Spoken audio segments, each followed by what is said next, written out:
Bueno, muy buenas tardes a todas y a todos. Estamos aquí nuevamente en nuestro webinar de los jueves a las 4:30, charlas con la rectora, y hoy tenemos un invitado muy querido, muy especial, y que espero nos ayude a construir una imagen muy contrastante con los invitados anteriores que han sido más de la casa, que han sido más del sector de la planificación estatal.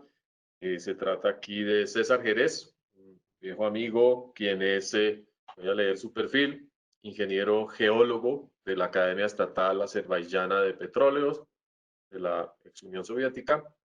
En Bakú obtuvo una maestría en geología industrial de petróleo y gas. Es profesor y traductor del idioma ruso. Seguramente ahora le preguntaremos por Pushkin. Está en su café Pushkin, gran autor ruso. Realizó estudios de gestión y planificación del desarrollo urbano y regional en la Escuela Superior de Administración Pública en la ESAP de Bogotá. Fue miembro de la Asociación Campesina del Valle del Río Cimitarra, la ACBC, una de las pioneras en la organización campesina colombiana en áreas de selvas y de colonización. También vamos a hablar del tema. Y por eso fue fundador de la Asociación Nacional de Zonas de Reserva Campesina, ANZORC, y de la agencia Prensa Rural, para que la sigan. Prensa Rural sigue muy activa en las redes. Actualmente hace parte de la Asociación Campesina del Perijá, ASOPERIJA, y es director de Frutos de Paz. Investiga y escribe para diversos medios de comunicación alternativa. César, bienvenido a las charlas. Muy buenas tardes, Brigitte, y muy agradecido por la invitación y tener esta oportunidad de hablar del campesino en Colombia contigo y con la gente que nos estás viendo y escuchando a esta hora. Bueno, gracias, César. Como a todos nuestros invitados, siempre la pregunta inicial es por su salud, por la de su familia, cómo están en estos tiempos de pandemia, cómo te ha ido en estas circunstancias de aislamiento.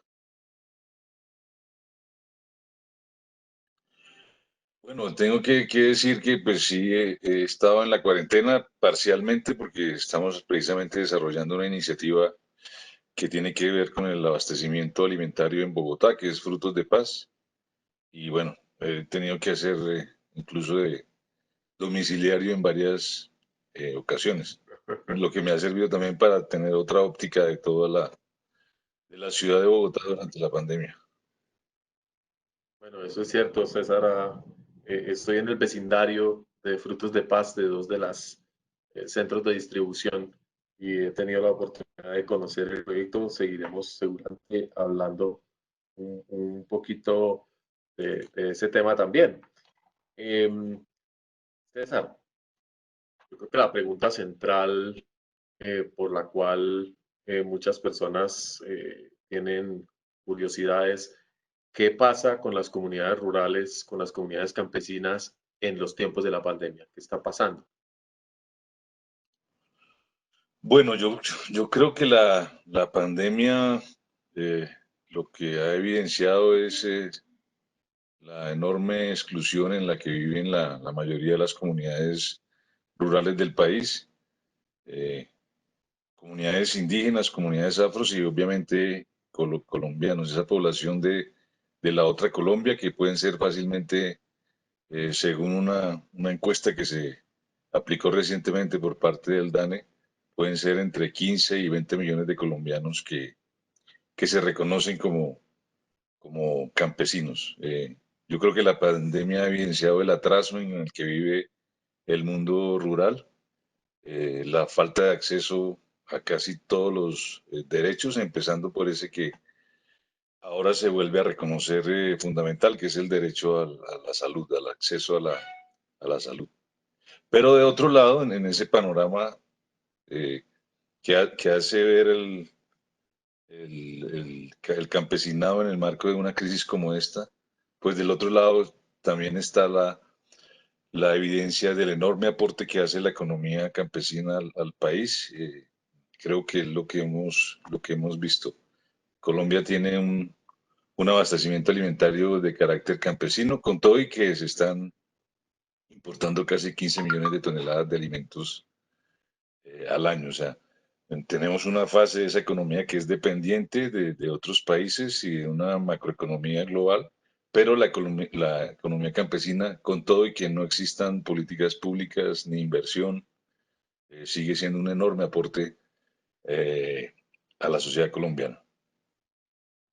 Sí, yo creo que hemos evidenciado durante la crisis que hay comida para todo el mundo y que sigue fluyendo la comida a las ciudades, que incluso en muchos casos han sido organizaciones campesinas, afro, que han enviado gran cantidad de alimentos para ser distribuidos en comunidades urbanas. Yo he leído muchas noticias en el Pacífico, en muchas partes, sobre todo para que además no se pierda la cosecha, que es uno de los temas, digamos, reiterativos en el tema de seguridad y soberanía alimentaria colombiana. Tenemos una gran capacidad productiva, unos suelos maravillosos, un clima espectacular, un conocimiento, una diversidad cultural y una dedicación tremenda al campo y no necesariamente esa se está reconociendo. Yo me imagino, por ejemplo, que muchas personas en el campo no podrán ver este webinar simplemente porque la conectividad es tremendamente reducida. No hay ese mismo acceso a las redes que tenemos aquí y que damos incluso por sentado. Esto es ya parte de la modernidad urbana. En el tema de producción de alimentos, que creo que es por ahí uno de las vetas de discusión más interesantes, eh, cómo y ahora sí hablemos más un poquito de las organizaciones, cómo las organizaciones campesinas están posicionándose en relación con las políticas nacionales y cómo están viendo las oportunidades para las economías rurales después de la pandemia. ¿Hay esa discusión? ¿Se está dando? Bueno, yo creo que hay bueno, la evidencia es el papel central que se jugando esa economía campesina en el país. Y con la pandemia, lo que nosotros hemos notado es que se están, como respuesta, como resiliencia a esa crisis que significa una pandemia, unos niveles de organización nuevos que están solucionando el problema alimentario a través de organizaciones campesinas en todo el país. Aquí en Bogotá, nosotros tan solo una semana antes del inicio de la cuarentena habíamos fundado Frutos de Paz con espacios de reincorporación con exguerrilleros, excombatientes de las FARC y con economías de zonas de reserva campesina de todo el país. Apenas estábamos formalizándonos y haciendo una planificación cuando estalló la pandemia. Y la pandemia lo que nos hizo fue pues activar mucho más para dinamizar ese vínculo entre productores en fincas campesinas, excombatientes de las FARC que firmaron y se mantienen en el acuerdo de paz y obviamente el consumidor local. Es un poco lo que estamos haciendo muy cerca ahí de, como lo decías tú, de tu casa. Tenemos en este momento en el área del Parkway 3 puntos de distribución. Aquí en el Café Puskin también otro. Y yo creo que esa respuesta, pues de alguna manera se ha repetido en muchas regiones del país. Lo vemos como esa economía de fincas, incluso economía casera, familiar en los cascos urbanos se ha activado como una alternativa frente a, pues a la poca respuesta institucional a la crisis. Lo que hemos visto, Brigitte, es que ha habido muchos anuncios. El presidente sale casi todos los días en directo a anunciar medidas, pero esas medidas no se ven reflejadas en la realidad. Te pongo el ejemplo de este barrio, en la Candelaria, el 50% de los negocios ya fracasaron. Ves todos los días entregar los locales, los trasteos con los utensilios de los negocios, que son fundamentalmente café, restaurantes, ¿cierto? Del área de servicios. Entonces, a eso es que me refiero. No hay una respuesta institucional tangible y lo que hay es mucha retórica y pocas soluciones. Pues en uno de los programas de entrega de mercados por todas partes, porque necesitamos garantizar que todo el mundo tiene acceso a la comida y en muchos de esos mercados un gran porcentaje de los productos son productos industriales, productos transformados y productos importados.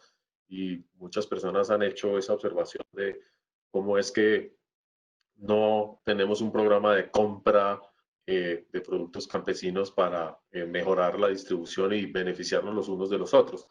Esa relación de lo rural y lo urbano como que se ha ido rompiendo cada vez más en términos de los temas de comida, aunque también hay mucha gente que, digamos, valora y está dispuesta a pagar un precio justo y está dispuesta a participar, digamos, de cadenas de producción y de emprendimiento campesino. Pero esa situación digamos, ¿será que la logramos cambiar un poquito en la post pandemia, dado que pues, el tema del comercio internacional y la importación de productos va a resultar seriamente afectada? Pues yo creo que es una de las nuevas realidades, ¿no?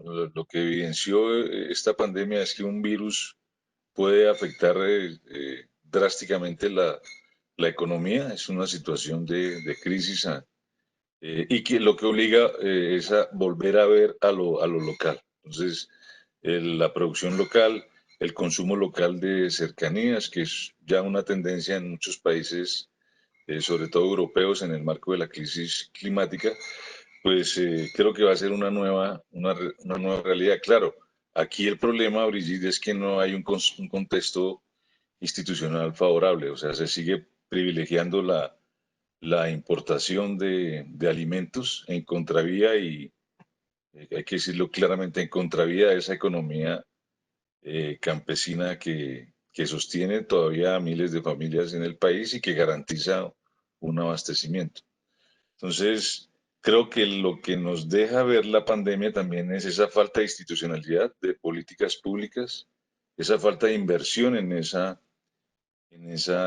economía y nos abre pues todo un desafío al futuro. Yo lo decía hoy en una entrevista que me hicieron para un documental, yo sigo, no soy apocalíptico en este momento y yo veo una transición política cercana en el país. O sea, hay un cambio generacional, hay una denuncia permanente en la sociedad a la corrupción y a las mafias, y hay un reclamo de cambio que se tiene que dar y que pienso que en eso la universidad va a jugar un papel muy importante.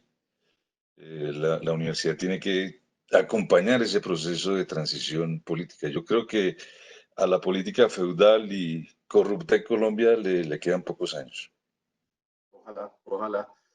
Probablemente hay muchas expectativas de construir o de restaurar, digamos, alianzas con los productores rurales, con las comunidades indígenas, campesinas, afro, pescadoras, eh, porque hay un tema de mutua conveniencia, indudablemente el desarrollo rural integral, que fue en una época algo muy importante, formación, todavía existía el DRI, era un, Bueno, poca gente lo recuerda tal vez. sí, ese ya se Pues notan estamos en ya un los poco, años.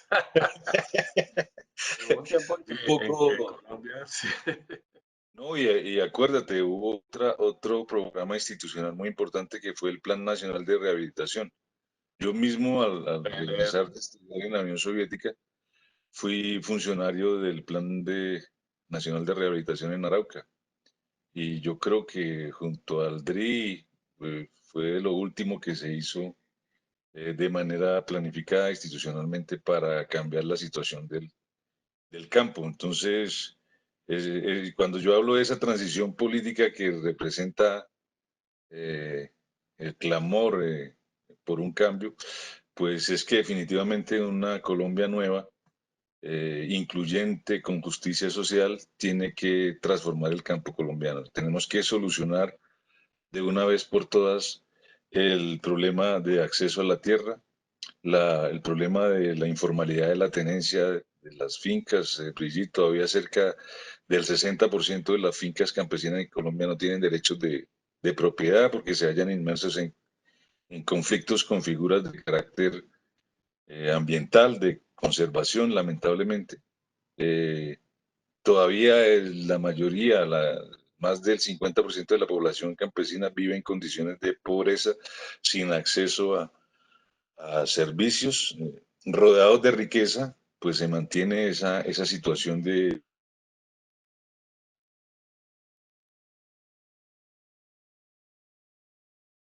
Congelaste. Vamos a ver si recuperamos la señal.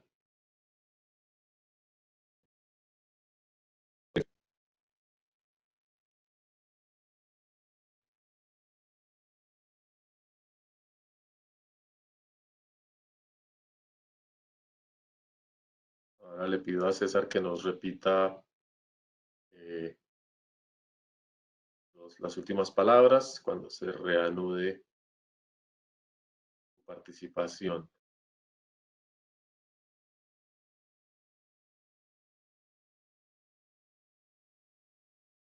César, ¿me escuchas?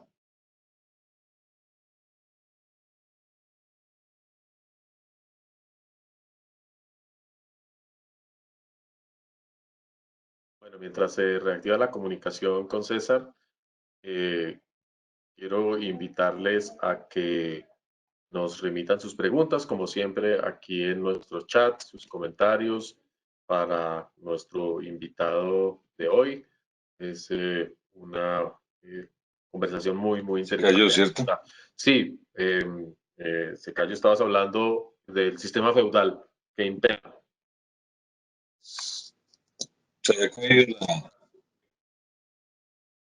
Ahora te veo, sí, ahora te vemos. Estás ya ¿Estás nuevamente. escuchando, Brigitte? Se había caído un poco. ¿Y me escuchas? Sí, perfectamente. Adelante. Voy a tratar de pasarme al teléfono porque se cayó momentáneamente. Así que no te escuché la última parte. No, estaba comentando que es indudable que el tema de la pobreza rural colombiana ha sido también un tema epidémico. Es una cuestión que ha durado durante décadas y que todos los estudiosos de la sociología lo han puesto de frente, independientemente incluso de las ideologías, porque son los datos empíricos los que están sobre la mesa. Son los datos de falta de infraestructura, de educación muy limitada, de acceso a todos los servicios públicos que generan una gran conflictividad. Pensaba yo en el tema del catastro multipropósito como uno de los proyectos fundamentales para realmente afrontar esas limitaciones al reconocimiento de la propiedad, que incluso genera unos conflictos que no deberían existir entre la conservación y el manejo sostenible de los suelos y el bosque con los mejores aliados que tiene el país en el campo. Tal vez hablemos un poquito de esos conflictos, un poco más a fondo, porque yo creo que de mi parte como, digamos, ecóloga y siempre pensando en construir sostenibilidad, creo que no estamos logrando ese diálogo y por el contrario nos estamos dejando llevar de otros problemas que no son prioritarios, no son tan prioritarios.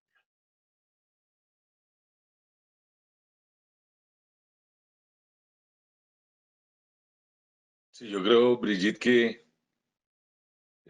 no solamente el tema del catastro multipropósito que está en el primer punto de los acuerdos desafortunadamente incumplidos de La Habana, pero fijémonos que ahí está todo el tema de la zonificación ambiental del país, el fondo de tierras, los planes de desarrollo con enfoque territorial, las mismas zonas de reserva campesina y todos los planes sectoriales que se propusieron en el acuerdo, digamos lo que son, representan la agenda más actualizada que tenemos para salir del problema eterno del campo colombiano. Desafortunadamente, pues ahora hay una gran frustración por el incumplimiento. Había una enorme esperanza en que los acuerdos sirvieran para solucionar el problema rural colombiano, sustituir los cultivos, con todas las limitaciones que tengan esos acuerdos, Brigitte. Creo que ahí están unas herramientas muy importantes para solucionar el problema. O sea, hay una agenda en los acuerdos, hay una agenda de parte del movimiento campesino en múltiples acuerdos por todo el país. O sea, si solo revisamos lo que propusimos desde el 2013, cuando se dio el paro campesino del Catatumbo y después el paro agrario y los sucesivos paros los siguientes años, pues ahí hay una agenda de solución. Ahora, esa agenda requiere una respuesta y una voluntad política. Y en la medida en que no exista eso, en que no se vea la importancia del mundo rural colombiano, no solamente desde el punto de vista de la conservación, sino desde el punto de vista productivo, humano, pues no vamos a salir del atolladero, ¿cierto? Pero bueno, Sí. creo que es muy importante tener una agenda y por eso te decía, Brigitte, que la universidad tiene una responsabilidad enorme. eh, la universidad, el conocimiento, la academia, de acompañar las soluciones en el campo. Indudablemente, yo creo que ahí hay un espacio y una oportunidad en la pospandemia, pensando en la seguridad y soberanía alimentarias, pensando en la construcción de equidad, pensando en la construcción de sostenibilidad. Nos preguntan ya, por ejemplo, algunos de las personas que nos acompañan, acerca de los emprendimientos que rompan esa dependencia del intermediario, que es una de las condiciones típicas digamos, de la dependencia del productor rural y de la imposición de precios y de la injusticia en la cadena productiva. ¿Qué piensan, digamos, como alternativas de emprendimiento, ese acortamiento de las cadenas de distribución y una relación más directa entre el productor rural y el consumidor final?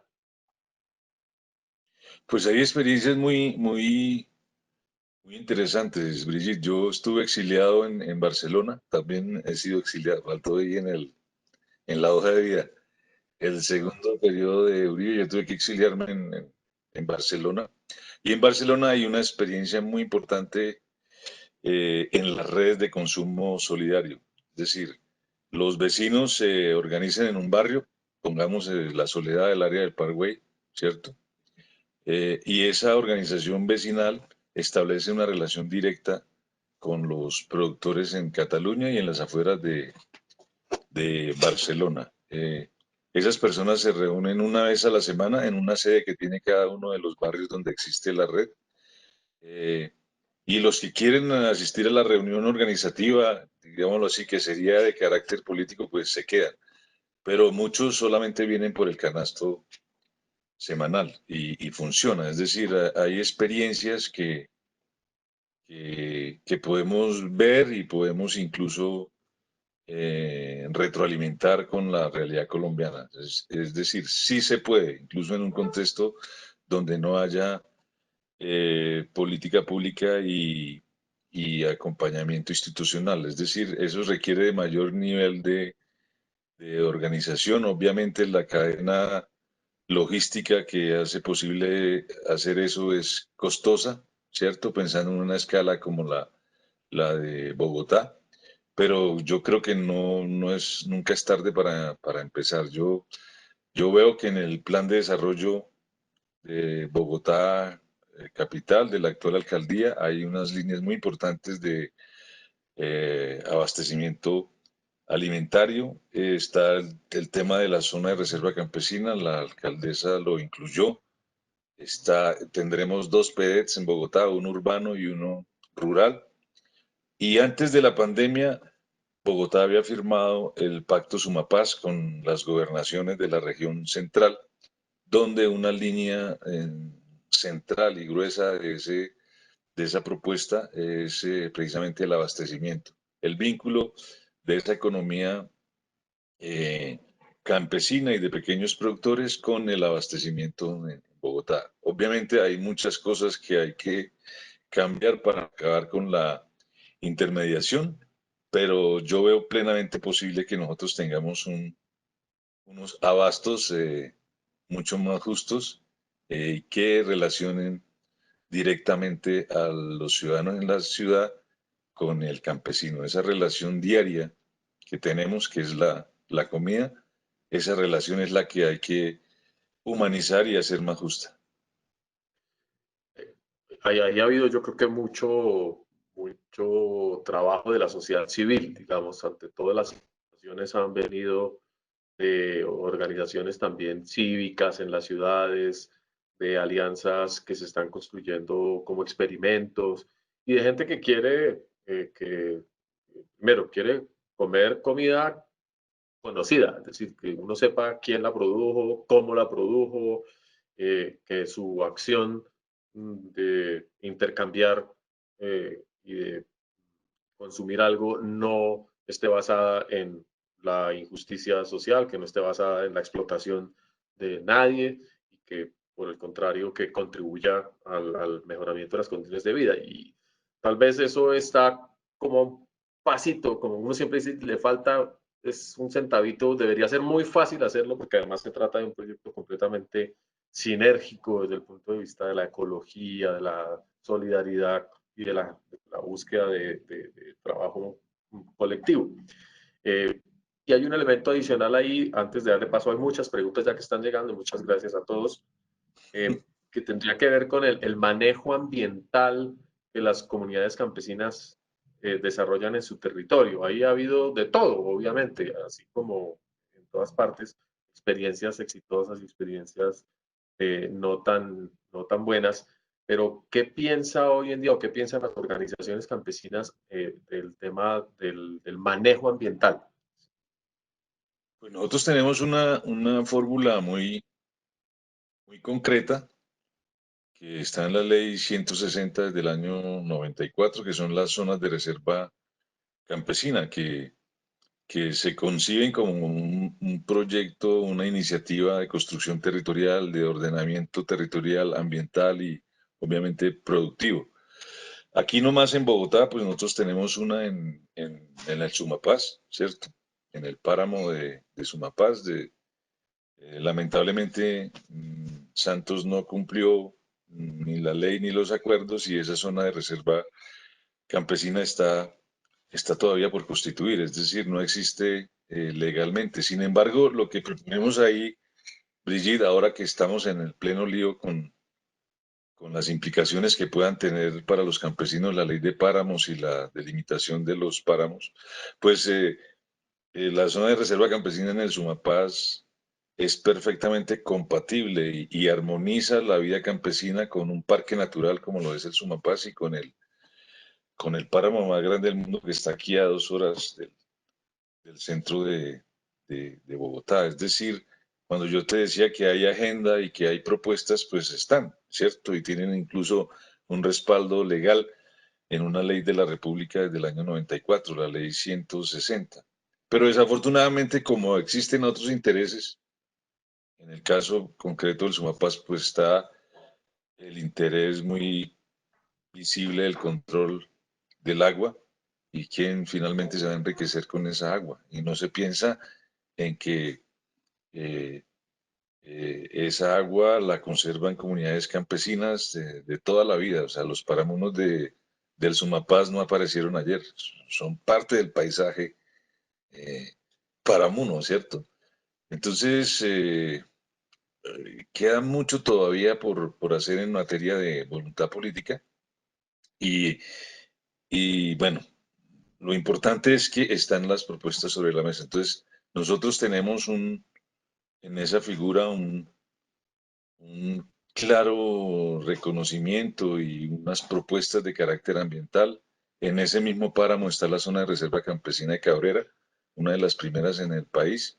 Y gracias a un estudio que hicieron los muchachos cuando tú estabas en el Instituto Humboldt, pues se evidenció que la parte más conservada del páramo del Sumapaz está en la zona de reserva campesina de Cabrera, precisamente. Bueno, pues eso se replica en todo el país porque sabemos que el 36% de los territorios del territorio colombiano emergido, el territorio continental, es propiedad colectiva de pueblos indígenas y comunidades afro, y que esos territorios preservan el 50% de las selvas y los bosques colombianos, que indudablemente hay una acción muy importante de de preservación de la biodiversidad en los territorios colectivos. ¿Cuál es la situación actual de las zonas de reserva campesina en todo el país? ¿Cuántas hay? ¿Qué están haciendo? ¿Cuáles son sus proyecciones? Porque pues, en el vaivén de la política las zonas se permanecerán porque son el resultado de acuerdos colectivos, son funcionales porque hay liderazgo, porque hay voluntad de los productores, en fin.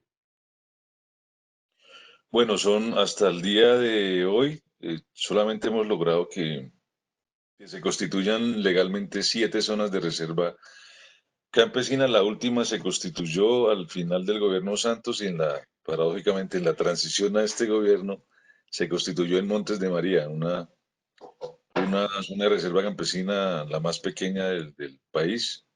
Sin embargo, esa formalización de esa constitución representa un avance. En el país tenemos unos 60 procesos de constitución. Los últimos procesos están en el Caribe, 2 propuestas de zona de reserva campesina, una en el centro del Cesar, sobre la serranía del Perijá, bueno, municipio de Curumaní, Chimichagua, Pailitas, ¿cierto? Y otra, y Chiriguaná.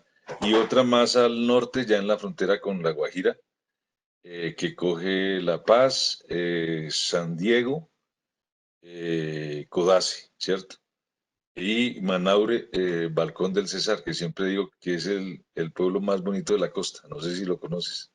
Manaure, Balcón del Cesar, sobre la serranía del Perijá también, eh, muy cerca del valle de Upar, tierra de cóndores. Los cóndores que nos quedan, gran parte están en, en la Sierra Nevada de Santa Marta y en la serranía del Perijá. Entonces, esos procesos son los últimos en el Caribe. Hace unos 6 meses antes de la pandemia, logramos que se fundara la Asociación Campesina de La Guajira, que también inició un proceso de construcción de zona de reserva campesina en el área de Fonseca. Ya tenemos una primera delimitación, ¿cierto? Y así como estos ejemplos, pues estamos por todo el país. Yo, pues, los últimos 20 años me he dedicado a eso, y creo que hay un gran avance en el conocimiento de la figura, en procesos de formación y de constitución. Nos falta que llegue el momento político para que eso sea realidad, y cuando se dé, pues ese va a ser un elemento sustancial en lo que va a ser la transformación del campo colombiano. Ahí hay una solicitud que surgió de estas conversaciones más recientes que se desarrollaron aquí en la Universidad de EAN sobre algunos temas, digamos, coyunturales, y fue la solicitud de que se revisara el reconocimiento a los campesinos como sujetos identitarios, que ante las Naciones Unidas, la Declaración de los Pueblos Campesinos, porque hay un estatuto obvio de culturas rurales y culturas campesinas en todas partes del mundo, y culturas que en este momento son fundamentales para el cuidado ambiental. Diría yo que ahí hay un vínculo con los Objetivos de Desarrollo Sostenible y que Naciones Unidas y otros organismos reconocen sin ninguna dificultad. Aquí en Colombia ha sido mucho más complejo. ¿Qué papel han jugado estos organismos multilaterales como la FAO, el PNUD, en el desarrollo rural más reciente de Colombia? Sí, o sea, lo que vemos, Brigida, es que ese antagonismo, ese antagonismo y ese enfrentamiento contra las zonas de reserva campesina, pues hacen parte del debate entre una Colombia de terratenientes en el campo y una Colombia campesina. O sea, si tú miras la historia de las zonas de reserva campesina, pues es una historia llena de estigmatizaciones, señalamientos, enjuiciamientos. Muchos compañeros fueron encarcelados. La mayoría de falsos positivos en el país se dieron en territorios de zonas de reserva campesina. Y siempre lo he dicho, o sea, no es una cuestión ideológica, más bien económica. Es decir, cuando las zonas de reserva campesina proponen limitar la extensión de la propiedad, pues muchos campesinos nos dicen cuando en las primeras de cambio, no, es que nosotros mismos nos vamos a limitar la extensión de la propiedad. Y ese es el dispositivo precisamente que sirve como un antídoto contra la concentración de la tierra, ¿cierto? Porque es lo que estamos diciendo, sí, en los territorios campesinos se debe limitar la propiedad para que ese límite sea también el límite de los terratenientes, ¿cierto? Y de los mafiosos que compran tierra en estos últimos años de bonanza de la economía del narcotráfico. Entonces, todo el ensañamiento, sí, se nos ha dicho de todo, guerrilleros, comunistas, narcotraficantes, porque hay obviamente presencia del problema irresuelto de los cultivos de coca. Pero ese ensañamiento que pareciera que fuera ideológico realmente es económico, ¿cierto? Entonces es un modelo atrasado de concentración de tierra, tierra improductiva, en unos Claro. 80 millones de hectáreas, y un modelo que defiende la vida y la cultura campesina, ¿cierto? Que son las zonas de reserva. Ese es realmente, esa es la contradicción y por eso todos los ataques. Bueno, y ese es el modelo que explica la tasa de deforestación tan espeluznante que estamos viviendo, ¿no? 75.000 hectáreas deforestadas en 3 meses en la frontera agropecuaria no son el producto de movimientos campesinos buscando tierra para sobrevivir y para cultivar, sino, como ya lo han evidenciado también muchos investigadores, movimientos para la apropiación y la acumulación de grandes terrenos para la especulación de cualquier tipo. Y definitivamente constituyen tal vez la peor amenaza para la sostenibilidad en este momento en Colombia. Tenemos varios, y voy a hacer propaganda a otros webinar que vienen, 5 o 6 webinars no de la Universidad de ANT, sino del Foro Nacional Ambiental, dirigidos por Manuel Rodríguez, y donde incluso va a participar el señor ministro de Ambiente, distintos representantes de las autoridades agropecuarias, de la política oficial del país, para analizar este tema que nos está carcomiendo por dentro, la destrucción de las selvas y de los bosques a manos de eh, seguramente capitales especulativos provenientes del narcotráfico, de la minería ilegal o de otras actividades. Es lamentable que eso siga sucediendo en Colombia. ¿Alguna perspectiva campesina de la economía forestal, por ejemplo, César, que quisieras compartir? Bueno, nosotros en el anterior gobierno le propusimos al Ministerio del Medio Ambiente iniciar 10 experiencias pilotos de aprovechamiento forestal en todo el país. Nosotros logramos avanzar hasta la formulación de unos perfiles. Incluso ahora mismo hay unos fondos que se tienen que ejecutar este año para avanzar un poco más ya en la formulación de esas iniciativas. Hay una disposición total de las comunidades campesinas, de sus organizaciones, pero realmente falta como digámoslo así, la concreción del asunto, vuelvo y digo, política pública e inversión, ¿cierto?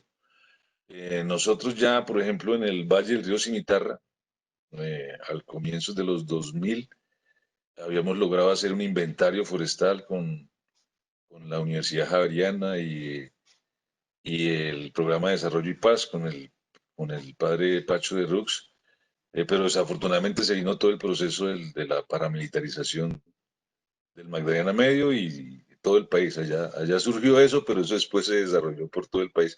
Y eso quedó truncado, ¿no? A veces también el tema de la seguridad, de las condiciones políticas afectan. Ahora mismo con ustedes, con la EAN, acabamos de presentar un proyecto a la cooperación noruega. Vamos en una alianza con la Universidad de Alto Negocio, con la Javeriana y la Asociación Campesina del Yarí. Y allí el centro de ese proyecto es el despliegue de una iniciativa de aprovechamiento forestal y de aprovechamiento de frutos de la selva con enorme presencia ahí, que estamos hablando de las sabanas del Yarí, que es la entrada al parque del Chiribiquete, con un enorme potencial para desarrollar. Pues esperemos, yo todos los días pongo una veladora a ver si ese proyecto sale. Creo que podría ser una referencia muy importante para lo que se puede hacer en una alianza entre una universidad o dos universidades más bien y una organización campesina. Ese proyecto contempla incluso el uso de energías alternativas, conectividad en estos tiempos donde se demostró la importancia que tiene, obviamente todo un proceso también de formación pedagógico y un componente de mercado muy importante. Es decir, que si vamos a hacer aprovechamiento forestal, pues debemos tener claro qué vamos a hacer con esos productos. Sí, sí, porque la construcción de una economía forestal que en gran medida es la única alternativa al extractivismo para cuando logremos eh, pasar de la extracción de carbón, de la extracción de otros minerales y sobre todo la economía eh, petrolera, que pues sabemos que tiene que terminar en los 25 o 30 años siguientes, pues tener unas inversiones en sostenibilidad que en Colombia estarían muy fácilmente referidas a este tipo de proyectos. Pues muchas gracias además por traerlo a colación, porque nos preguntaban a alguien, a ver si veo el nombre, perdón por no poderlo citar, es cuál es el papel de las universidades en general, no solamente para el desarrollo rural integral, sino para promover consumos más conscientes, más responsables, más solidarios. La IAN es una universidad de emprendimiento sostenible, no es una universidad que tenga programas de agricultura, de extensión, ese tipo de cosas, pero sí hay muchas otras que lo tienen. ¿Cuál es el papel que está pasando con las universidades en Colombia con relación al desarrollo rural?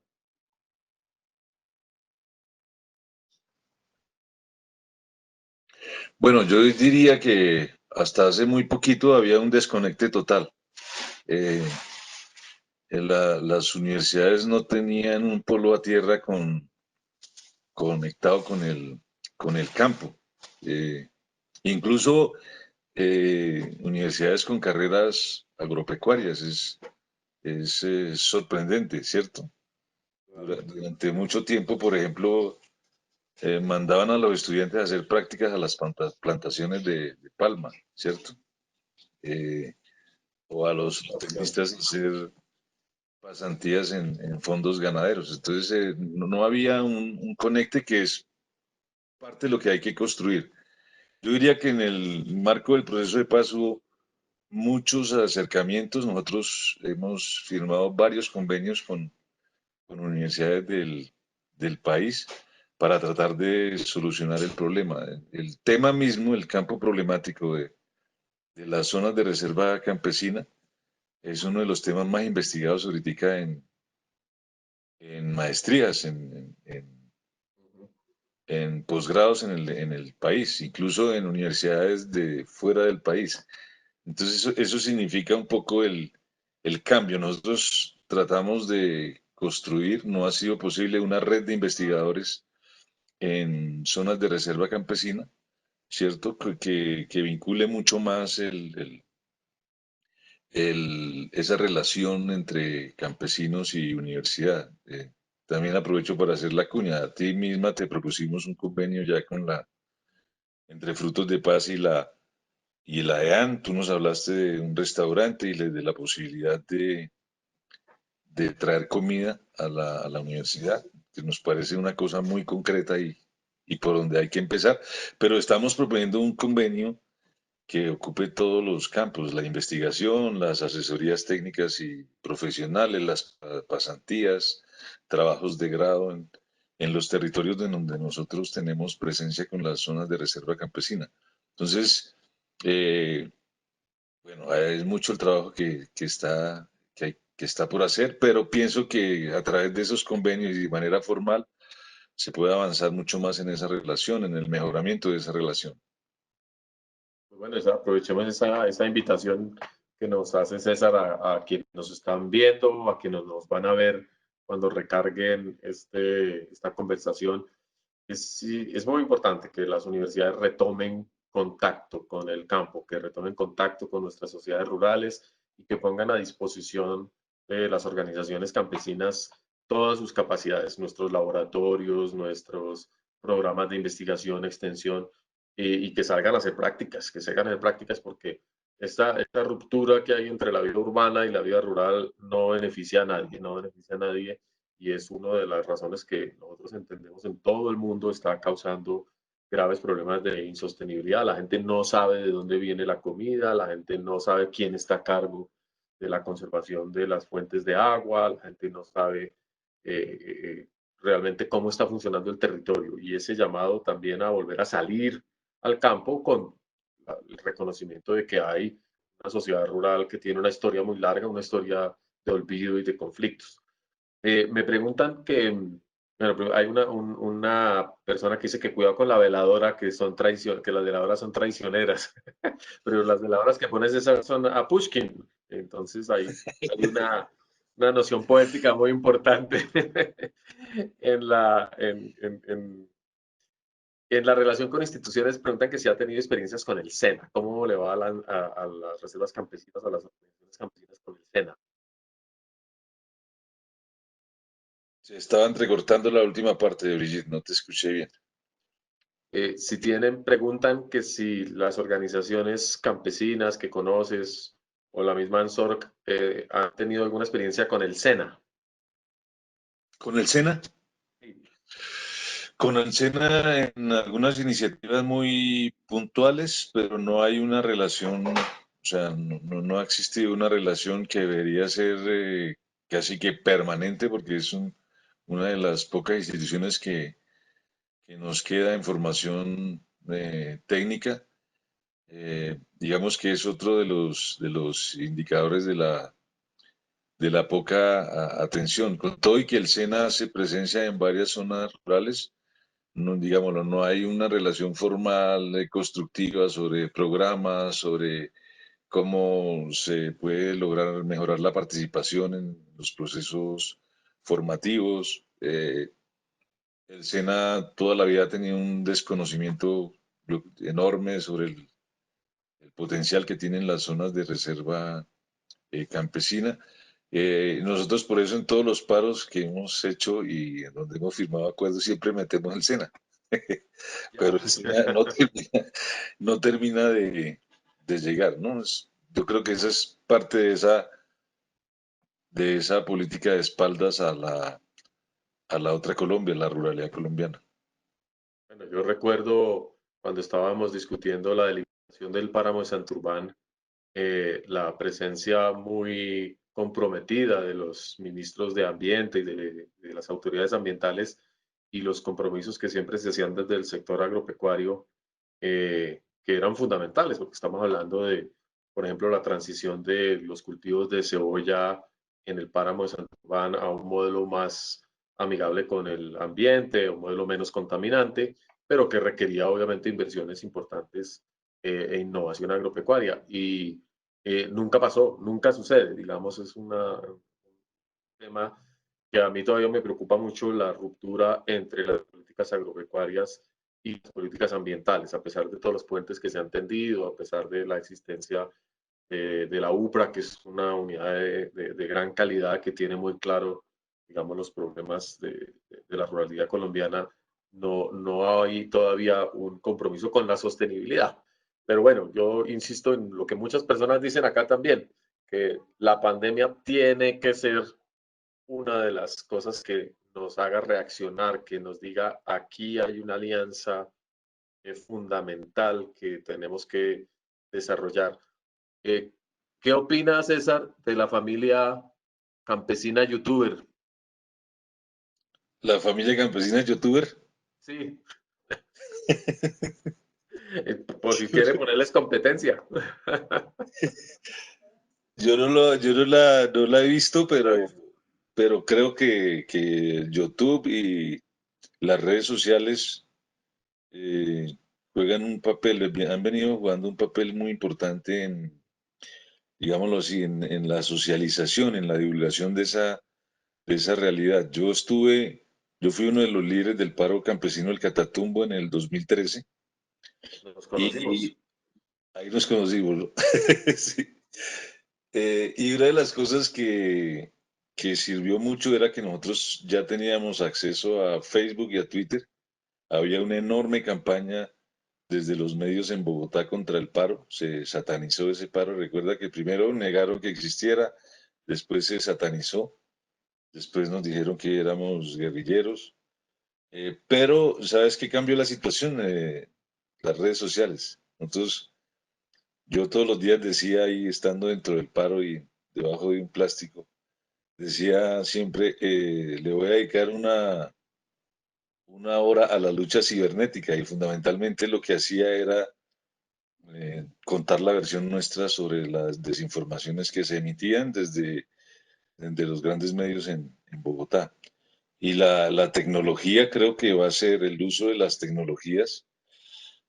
Yo creo que esta pandemia lo demostró, o sea, en el caso oriental, de los países orientales, China, Corea, se usaron la tecnología de punta, sobre todo comunicacional, ¿cierto? Los sistemas para un poco lograr controlar la expansión del contagio. Creo que se dio y creo que es una de las lecciones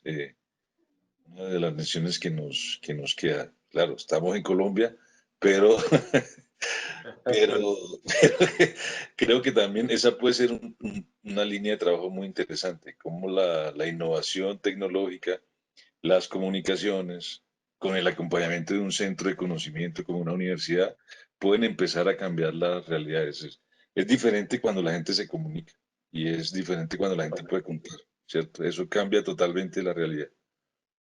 Claro, la posibilidad de acceder a nuevos conocimientos, de generar acción colectiva y coordinada, de mejorar la eficiencia en las decisiones.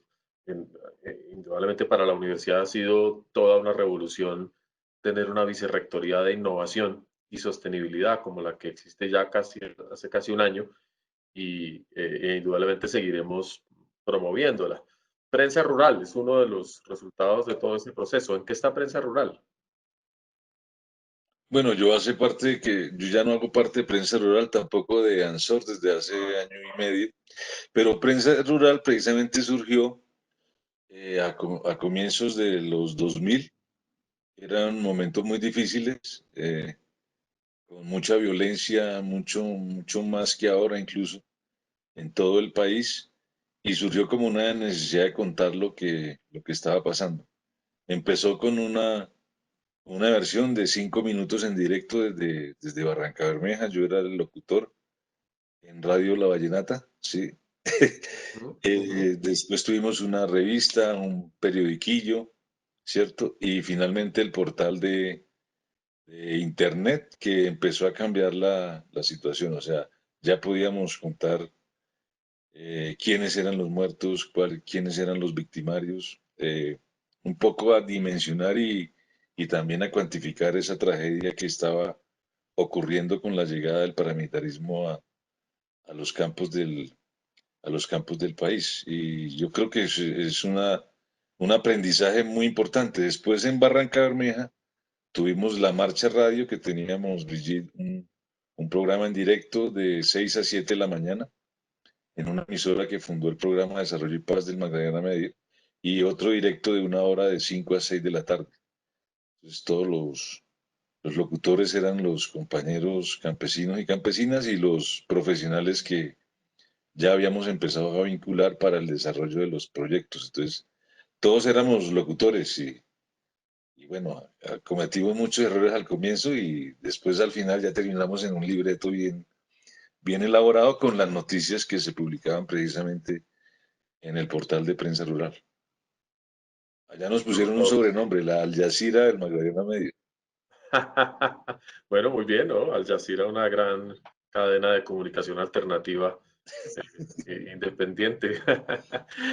Yo también hago pinitos, ahora hago pinitos de presentadora, de entrevistadora. Las comunicaciones son indispensables. Me preguntan en el Facebook Live, ¿cómo, qué clase de incentivos se requieren para producir más los productos colombianos, aquellos de la memoria biocultural y reemplazar un poco los monocultivos que han ido desplazando y empobreciendo la diversidad en algunos casos?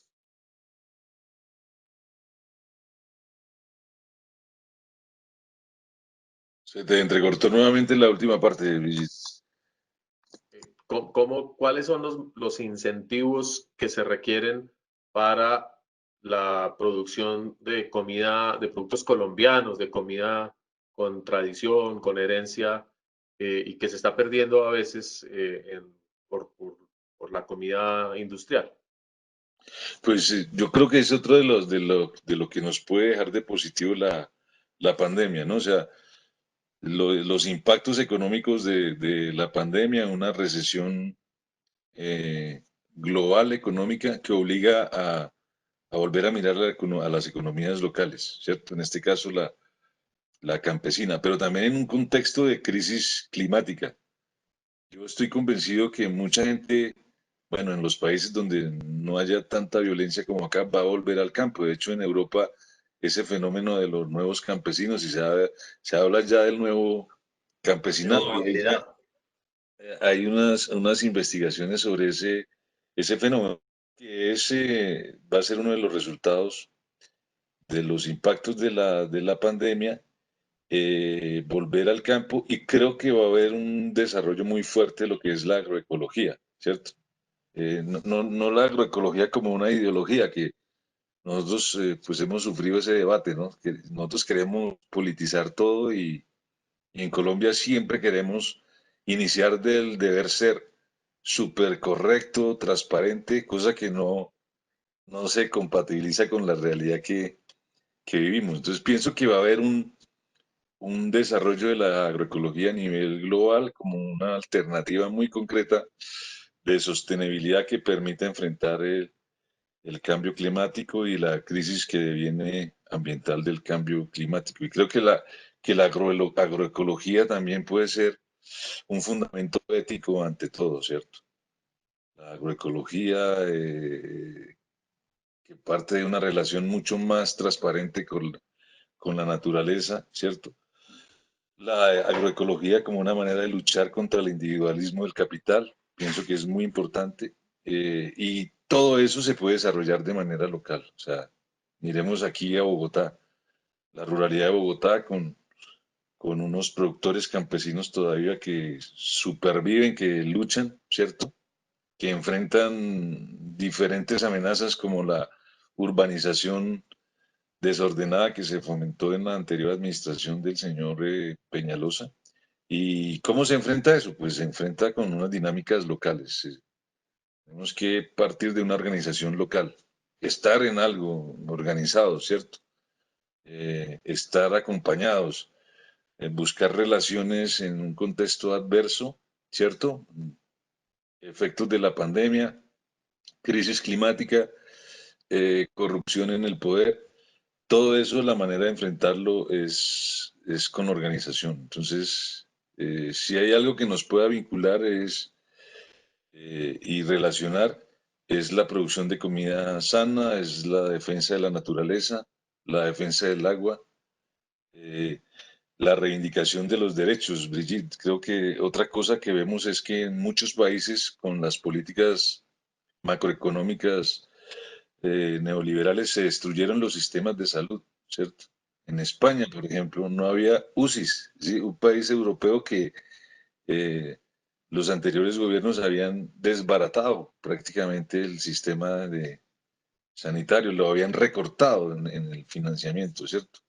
Y ahora con la pandemia se demostró en Estados Unidos con una política privatizadora de la salud negocio, que es el país más vulnerable precisamente en este momento a la pandemia y con mayor cantidad de muertos. Entonces, va a haber necesariamente un cambio de pensamiento eh, sobre la naturaleza, sobre lo que comemos, cómo lo producimos, y sobre los derechos humanos. Bueno, yo creo que eso es una excelente cierre, digamos, de la conversación, porque aquí empieza, claro, la gente se entusiasma cuando falta un par de minutos para concluir.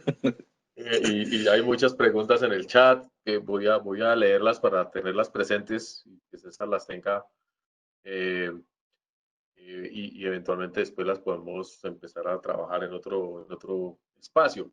Dice alguno de nuestros participantes que sería bueno tener un plan padrino, donde estudiantes de último semestre de las carreras de la universidad pudiesen trabajar con las organizaciones campesinas y formalizar y adaptar nuevas tecnologías, mejorar, digamos, los intercambios, alternativas de cambio. Dice. Hay alguien que habla de la misión para la transformación del campo. No lo mencioné, el doctor Ocampo hizo un trabajo increíble ahí, la necesidad de la inclusión productiva. Le hacen la pregunta, si usted fuera ministro de Agricultura, ¿cómo lograría esa inclusión productiva? Pero no lo voy a poner en esos aprietos en este momento. Hay curiosidad por saber cómo fue siendo en su biografía, que es geólogo de oil and gas, porque acabó dedicado a los temas agrarios. Y algunas preguntas acerca de la ANSORC, cuánta gente está asociada en este momento, eh, cómo son los proyectos. Yo creo que la página de la ANSORC está activa y sería bueno para quienes quieran mirar www.ansorc.co, ¿sí es, César? .org. .org, eso, porque es una organización. Entonces ahí pueden encontrar mucha información y ojalá se encarreten con el apoyo a estas organizaciones. También yo siempre hago promoción y espero tener en un próximo webinar a las federaciones de pescadores, que Colombia es un país de pescadores de ciénaga, de ríos, de agua dulce, es un país privilegiado en ese sentido y creo que de la pesca hemos aprendido muchas cosas y mucho manejo ambiental y mucha sostenibilidad. Hay 80 personas que nos acompañaron hoy, a quienes les agradezco muchísimo. Y pues yo creo que el mensaje que nos queda es que la pandemia, que es la que motiva estos webinars, representa indudablemente una oportunidad para construir paz y reconciliar la ciudad y el campo. Y eso es invaluable. Ojalá que lo sepamos aprovechar. César, muchas gracias. Si quieres dar un mensaje final de despedida, bienvenido. Bueno, muchas gracias nuevamente, Brigitte. No, resta solo invitarlos para que tan pronto pase la pandemia, cuando haya vacuna, cuando salgamos de esto, pues